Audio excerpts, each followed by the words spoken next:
Isang mapagpalang araw sa ating lahat. Ang ating advokasya ay hindi tungkol sa HIV awareness, korupsyon, katiwalian o kahit pa hindi pagkakapantay-pantay ng mga tao. Kundi na sa bagong Pilipinas, sumisilang ang pag-asang hinulman ng tunay na pananagutan. At sa tibay at lakas ng ating pagkakaisa, nauhubog ang pagbabago't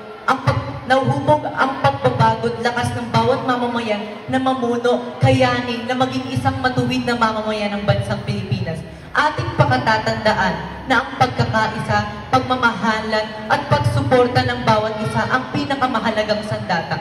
Sandata hindi para sa mga kaaway, kundi sandata upang makamit at maisagawa ang ating minimithing bagong Pilipinas. And I thank you.